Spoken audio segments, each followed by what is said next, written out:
Dear friends, welcome to yet another installment of Strategic Power. In this video, we will discuss the announcement regarding the formation of 2 new Russian armies and several brigades, which together will add more than 500,000 new soldiers.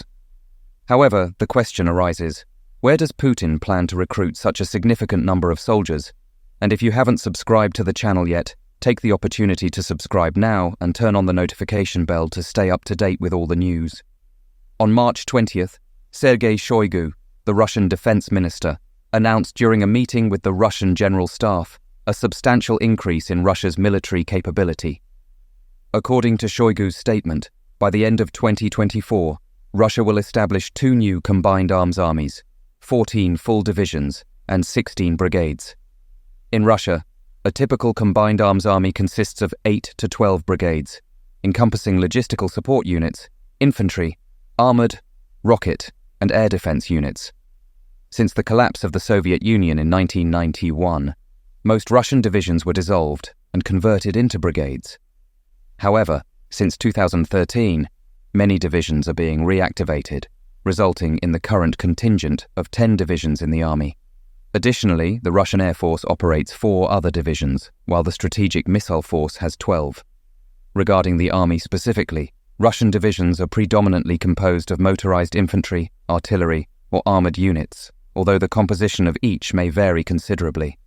Typically, a division comprises 6 to 8 battalions that include areas such as engineering, medicine, logistics, and reconnaissance, reinforced with armored, rocket, motorized infantry, and air defense regiments.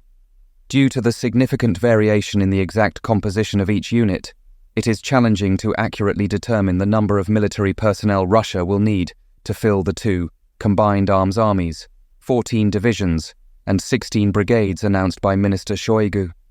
However, based on the structure of the current units, it is possible to estimate that Russia will need at least 250,000 and, at most, slightly less than 770,000 new military personnel to compose all those units. Nevertheless, the question arises as to where Russia will recruit so many military personnel. The most obvious answer would be through partial or total mobilization, although these procedures are extremely unpopular. In fact, when partial mobilization was decreed in Russia in September 2022, in order to recruit 300,000 soldiers, nearly 300,000 Russians fled the country, of which about 200,000 have not yet returned, fearing reprisals. This means that, to recruit 300,000 soldiers, Russian civil society lost not only the 300,000 conscripted, but also another 200,000 who fled and did not return, all of economically active age. If a massive exodus occurred to recruit 300,000 soldiers, it is plausible to assume that recruiting up to 770,000 could result in a significant exodus. In December 2023, Minister Shoigu reported that nearly 500,000 men had voluntarily enlisted, signing contracts of up to 1 year with the Russian armed forces to participate in the Russian invasion of Ukraine. Therefore, it is reasonable to assume that at least some of those volunteers will be used to fill the new Russian units. However, there is no precise information on how many of those 500,000 soldiers who voluntarily enlisted in the Russian army in 2023 are still alive to be reassigned to the new units announced by Minister Shoigu.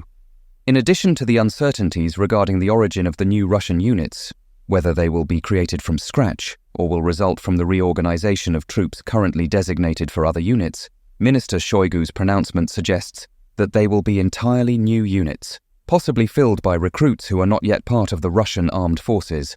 This consideration leads us back to the central question of this video. How will Russia manage to mobilize so many new soldiers? One option is to intensify voluntary recruitment campaigns, possibly offering more attractive salaries and bonuses to incentivize young people to enlist. Another alternative may be to increase the recruitment of detainees, a practice initiated in Russia in 2022 during the times of the Wagner Group mercenaries and now also adopted by the Russian armed forces. Through this procedure, Russian prisoners have the opportunity to obtain a full pardon for their sentences, provided they return alive after a 1-year deployment in Ukraine. Considering the precarious conditions of Russian prisons, this option has reportedly guaranteed a steady flow of thousands of new recruits for the Russian armed forces every month, according to various sources.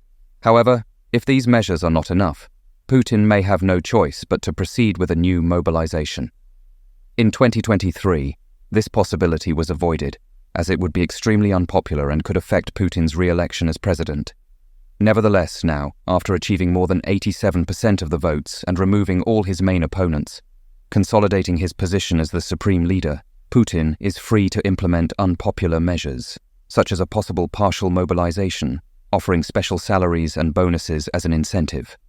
Russia managed to attract approximately 500,000 new volunteer recruits, as announced by Shoigu.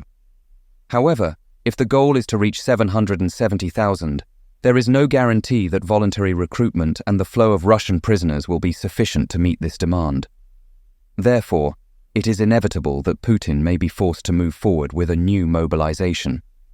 The question that remains open is exactly how many soldiers will be needed to create so many new units by the end of this year. With the recent victory in the March elections, Putin has consolidated his absolute control over the entire Russian state structure. Now, without the need for electoral concerns for the next 6 years, he will have total freedom to act within Russian society as he wishes, with the aim of recruiting as many soldiers as possible to launch them in his campaign of expansion and territorial conquest in Ukraine.